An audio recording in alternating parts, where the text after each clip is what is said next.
आपका toppers club IAS academy में स्वागत है दोस्तों। जैसा कि मैंने अपने पहले जो वीडियो डाले हैं उस पर संवैधानिक विकास से संबंधित ही चैप्टर आपको सामने पेश किया है और ये उम्मीद भी किया था कि इससे संबंधित कोई क्वेरी होगी तो आप कमेंट्स बॉक्स में जाके कमेंट ज़रूर करेंगे। आज हम उसी कड़ी में अपना अगला वीडियो लेके आए हैं। ये वीडियो भी संवैधानिक विकास से ही जुड़ा हुआ है, यानी भारतीय राज्य व्यवस्था का जो मुख्य भाग है संवैधानिक विकास, उसी पे है।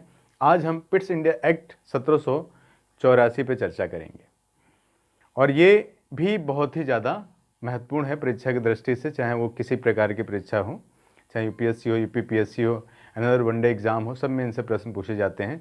तो हम समय गंवाए बिना आइए आप सबका अपने चैनल पर वेलकम करते हैं और शुरू करते हैं। हाँ, उससे पहले मैं एक बात बताना चाहूँगा कि इस पिट्स इंडिया एक्ट 1784 के आने से पहले 2 अधिनियम आए थे जिनका यहाँ पे हम अध्ययन करेंगे और समझेंगे कि उसमें क्या था।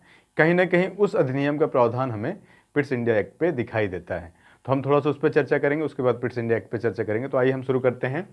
वो अधिनियम था इंडिया बिल। आपने सुना होगा इंडिया बिल, और एक और बिल आया था, एक और अधिनियम आया था डंडाज का बिल। मतलब इंडिया बिल और दूसरा था डंडाज का बिल। डंडाज, डंडाज,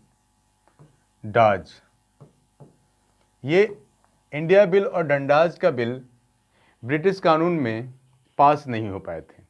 हमने पहले ही बता दिया, ये दोनों बिल आए थे एक ही साथ 1783 में, 83 में। इंडिया बिल और डंडाज का बिल दोनों पास नहीं हो पाए थे। हम यहाँ पे इंडिया बिल पे चर्चा करेंगे, उसके बाद पिट्स इंडिया एक्ट 1784 पे चर्चा करेंगे। इंडिया बिल क्योंकि थोड़ा बहुत परीक्षा से जुड़ा हुआ है, अगर हम ये कह लें कि बहुत सारी चीज़ों में हिडन रहता है, नहीं बताया जाता, तो हम यहाँ पे आपको बताना चाहेंगे कि शायद इससे अगर कोई क्वेश्चन आए तो आपके प्रश्न हल होने से चूक ना जाए या कोई गलती ना हो जाए। चलिए हम लोग देखते हैं इंडिया बिल क्या था। 1783 ईस्वी में फॉक्स ने यह बिल सदन में पेश किया था। 1783 में फॉक्स ने इंडिया बिल सदन में, ब्रिटिश सदन में रखा था और ये बिल में कुछ प्रावधान किए गए थे जो कंपनी, ईस्ट इंडिया कंपनी से संबंधित थे। इस बिल के प्रावधान को हम देखते हैं कि इसने क्या कहा। इस बिल में बताया गया कि कंपनी की जो शक्तियां थी, राजनीतिक, सैनिक और व्यापारिक, उनको 2 हिस्सों में बांट दिया और दोनों के लिए अलग अलग बॉडी बनाई गई इंडिया बिल के प्रावधानों के अनुसार। तो जो कंपनी की राजनीतिक और सैनिक शक्ति थी उसके लिए 7 कमिश्नरों का एक बोर्ड बनाने का प्रावधान इसमें किया गया था इंडिया बिल में, कि जो कंपनी की राजनीतिक और सैनिक शक्ति होगी उसके लिए 7 कमिश्नरों का एक बोर्ड बनाने का इसमें प्रावधान था। दूसरा प्रावधान किया गया था कि कंपनी की जो व्यापारिक शक्ति है उसके लिए इसमें जो प्रावधान किया गया था इंडिया बिल में, वो ये था कि उसके लिए 9 उपनिदेशक नियुक्त किए जाएंगे जो किसके अधीन काम करेंगे, जो कमिश्नरों का बोर्ड है उसके अधीन वो काम करेंगे।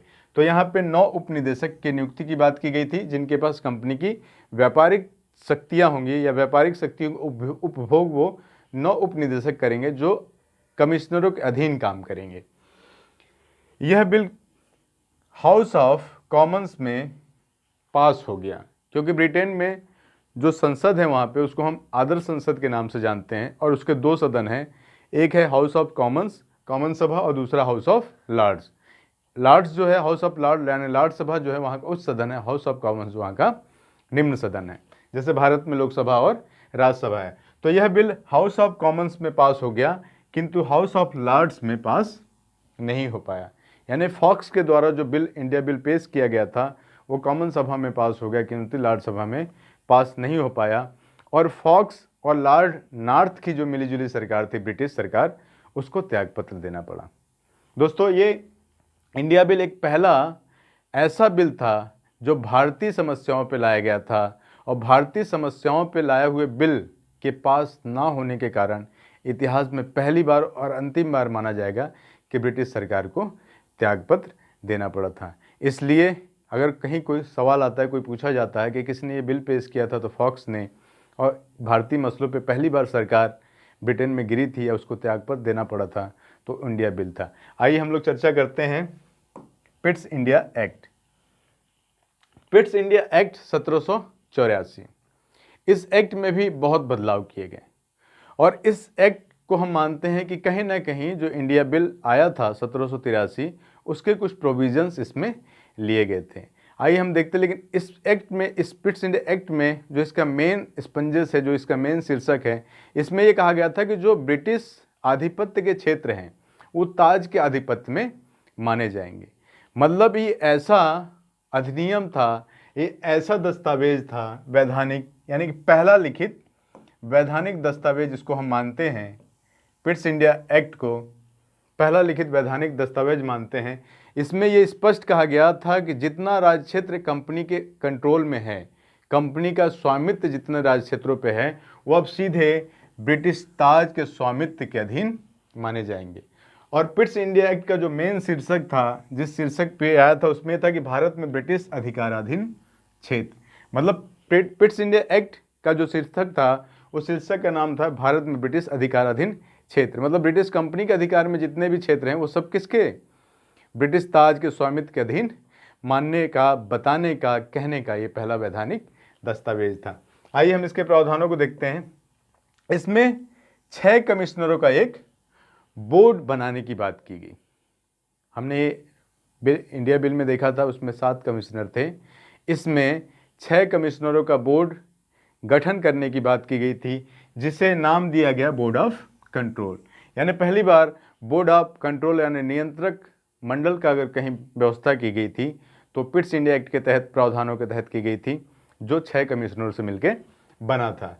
दूसरी, ये जो बोर्ड था 6 कमिश्नरों का, उसमें सदस्य थे, एक व्यक्ति चांसलर ऑफ एक्सचेकर बनाया गया। मतलब 6 में क्या क्या कौन कौन होंगे, जो कमिश्नर थे उनका पदनाम क्या था, तो एक कमिश्नर को उन्होंने क्या कहा, चांसलर ऑफ एक्सचेकर कहा। एक व्यक्ति को, एक कमिश्नर को उन्होंने राज सचिव का पद दिया, और जो बचे शेष उन्हें प्रीवी काउंसिल बनाई गई थी, उसके सदस्य के रूप में देखा गया। तो ये 6 कमिश्नर थे, जिसमें सदस्य थे एक चांसलर ऑफ एक्सचेकर, एक राज सचिव, और जो 4 व्यक्ति थे वो प्रीवी काउंसिल के सदस्य माने गए। अब ये कहा गया, एक चीज़ किया गया इसमें कि गवर्नर और प्रावधानों में देखा जाए तो गवर्नर जनरल की जो कार्यकारिणी थी, जैसा हमने 1773 के एक्ट में देखा था, 1773 एक्ट में देखा था कि गवर्नर जनरल के सहायता के लिए 4 सदस्यीय कार्यकारिणी बनाई गई थी। ठीक है, इसमें इस कार्यकारिणी को घटा के 3 कर दी गई। मतलब गवर्नर जनरल की जो कार्यकारिणी थी उसके सदस्यों की संख्या एक कम करके 3 कर दी गई। बम्बई और मद्रास, आपने देखा था कि 3 बड़ी प्रेसिडेंसियां थी, लेकिन बंगाल को सुप्रीम बनाया गया 1773 के तहत, और बम्बई और मद्रास प्रेसिडेंसी को क्या किया, उसके अधीन कर दिया गया। और जो गवर्नर जनरल बनाया गया था वो दोनों प्रेसिडेंसी उसके अधीन कर दी गई थी। ये प्रावधान 1773 में था। इसमें उसको हुबहू रखा गया कि बम्बई की और मद्रास की जो सरकारें थी वो सपरिषद गवर्नर जनरल के अधीन काम कर रही थी। अगली चीज़ थी, जो प्रावधान था कि जो परिषद थी, गवर्नर जनरल की जो परिषद थी, उसे भारत के प्रशासन पर पूरा अधीक्षण करने की शक्ति प्रदान की गई। जो परिषद थी, पहली बात, मद्रास और बम्बई की सरकारें किसके अधीन कर दी गई, बंगाल के सपरिषद गवर्नर जनरल के अधीन कर दी गई। लेकिन जो सपरिषद थी उसको भारत के प्रशासन, जैसे कि सैन्य शक्ति, युद्ध, शांति, राजस्व और देसी रियासतों आदि के अधीक्षण की शक्ति, मतलब ये क्या कर सकता था, ये सुपरविजन कर सकता था, इनको देख सकता था, ये सारी शक्ति सपरिषद के पास भेज दी गई इस अधिनियम के तहत, पिट्स इंडिया एक्ट के तहत।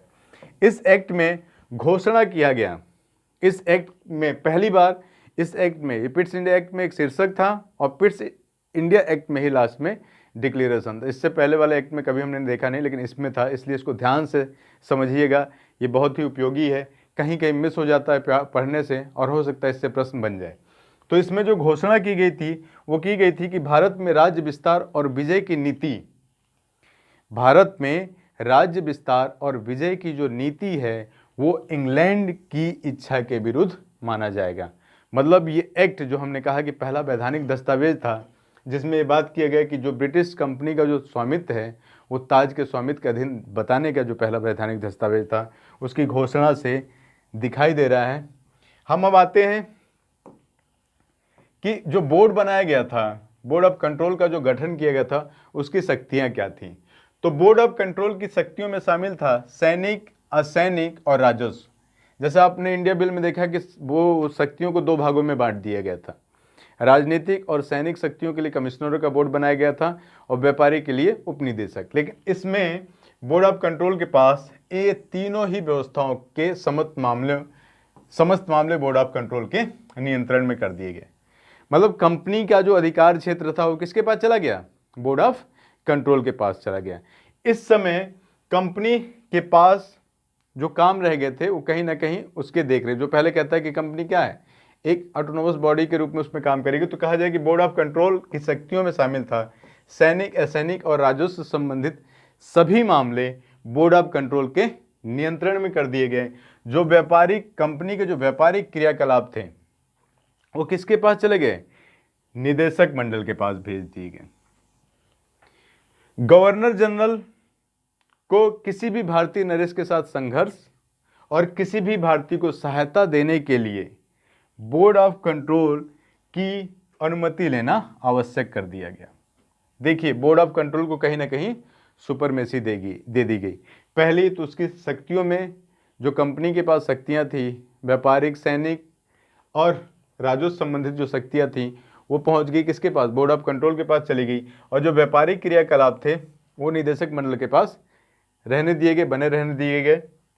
गवर्नर जनरल को किसी भी नरेश के साथ, अगर गवर्नर जनरल किसी भी भारतीय नरेश के साथ संघर्ष करना चाहता हो या किसी से किसी भी प्रकार की सहायता देने की बात करता हो तो उसके लिए उसे क्या करना बात कर दी गई, प्रावधान किया गया कि उसे बोर्ड ऑफ कंट्रोल की अनुमति लेने की जरूरत को आवश्यक कर दिया गया। मतलब गवर्नर जनरल भी कोई काम नहीं कर सकता अपने मन से।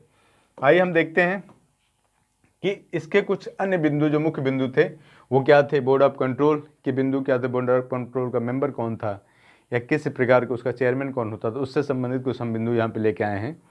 कि पहली बात इसमें दिखाई देता है कि बोर्ड ऑफ कंट्रोल का जो अध्यक्ष था उसके लिए कहा गया कि वो ब्रिटिश मंत्रिमंडल का एक सदस्य होगा। ये प्रावधान किया गया था कि जो बोर्ड ऑफ कंट्रोल बनाया गया था 6 कमिश्नरों के समूह को बोर्ड ऑफ कंट्रोल कहा गया था, उसका जो हेड होगा, जो अध्यक्ष होगा, वो कौन होगा? ब्रिटिश मंत्रिमंडल का एक सदस्य होगा। कोई भी हो सकता है लेकिन होगा कौन?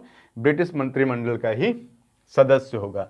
इस एक्ट के तहत ब्रिटिश सरकार का कंपनी के मामलों और भारतीय प्रशासन पर पूरा नियंत्रण दिखाई दे गया। ये पूछा जाता है कि किस एक्ट के तहत ब्रिटिश सरकार यानी ब्रिटिश संसद का कंपनी के भारतीय मामलों, जितने भी मैटर हैं, और भारतीय प्रशासन पर पूर्ण नियंत्रण स्थापित हुआ, तो वो था पिट्स इंडिया एक्ट के तहत ही ब्रिटिश सरकार का भारतीय मामलों पर, कंपनी के प्रशासन और उसके मामलों पर पूरा नियंत्रण स्थापित हो गया। इस एक्ट के तहत शासन की द्वैध प्रणाली की शुरुआत की गई। मतलब पहली बार शासन की द्वैध प्रणाली किस एक्ट के तहत शुरू किया गया? तो पिट्स इंडिया एक्ट 1784 के तहत। वो कौन से? एक तो कंपनी शासन कर रही थी और दूसरा संसदीय बोर्ड यानी बोर्ड ऑफ कंट्रोल शासन कर रहा था। और ये व्यवस्था 1784 से लेके 1858 तक, जब तक ब्रिटिश ताज का सीधे शासन नहीं आ गया तब तक चलता रहा। यानी 1858 तक शासन की द्वैध प्रणाली जो पिट्स इंडिया एक्ट के तहत लागू की गई थी चलती रही। प्रांतीय परिषदों के सदस्यों की संख्या भी घटा के 4 से 3 कर दी गई। जो प्रांत में परिषदें थीं उन प्रांतों के सदस्यों की संख्या भी घटा के यहाँ पे 3 की गई और इन्हीं 3 में से एक का नाम दिया गया, यानी एक का जो चयन किया जाता था उसे प्रांत का सेनापति बनाया जाने लगा। पिट्स इंडिया एक्ट में प्रांत का सेनापति बनाए जाने का जिक्र था और सदस्यों की संख्या 4 से 3 करके उनमें से एक को प्रांत का सेनापति नियुक्त किया जाने लगा। ये प्रावधान पिट्स इंडिया एक्ट में था। प्रांतीय सरकारों द्वारा ये कहा गया कि जो प्रांत की सरकारें हैं अगर वो केंद्रीय शासन का अनुपालन नहीं करती हैं, केंद्रीय शासन की बातों को स्वीकार नहीं करती, मानती नहीं हैं, तो गवर्नर जनरल उन्हें बर्खास्त कर सकता है। यानी इस एक्ट के तहत गवर्नर जनरल के एक पास दी गई थी, क्योंकि अधीक्षण की ताकत थी इसके पास।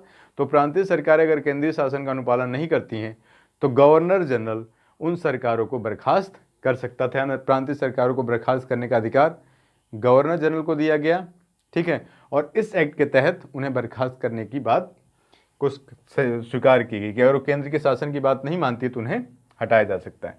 भारत में नियुक्त अंग्रेज अधिकारी, एक और इसका मुख्य बिंदु माना जाता है कि जो भारत में अंग्रेज अधिकारी नियुक्त किए गए थे उनके मसले पे उनके ऊपर मुकदमा चलाने के लिए इंग्लैंड में एक कोर्ट की स्थापना की गई। देखिए दोस्तों कि अंग्रेज अधिकारी जो भारत में काम कर रहे हैं उनके अवैध जो भी गलत काम कर रहे हैं, अवैध जो कार्य हैं, यानी उनके खिलाफ कोई भी मुकदमा होगा तो इंडिया में नहीं होगा। इस एक्ट के तहत प्रावधान किया गया है कि उनके लिए स्पेशली इंग्लैंड में एक हाई कोर्ट, यानी पहली बार उन अंग्रेज अधिकारियों का जो भारत में काम कर रहे हैं और जिनके काम गलत हैं, यानी जो अवैध कार्य हैं, उनके ऊपर मुकदमा चलाने के लिए इंग्लैंड में एक कोर्ट की स्थापना की गई।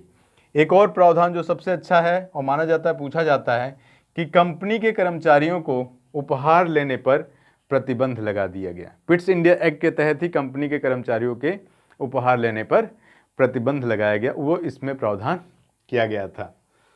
एक चीज़ और कि गवर्नर जनरल को देशी राजाओं से युद्ध और शांति की घोषणा करने से पहले क्या करना पड़ता था? निदेशक की स्वीकृति, जो निदेशक मंडल था उसकी स्वीकृति लेना अनिवार्य कर दिया गया। जो निदेशक मंडल था उसकी स्वीकृति लेना किसके लिए? गवर्नर जनरल किसी देशी राजाओं से, देशी रियासतों से युद्ध और शांति की घोषणा करता है तो निदेशक मंडल की स्वीकृति अनिवार्य कर दी गई।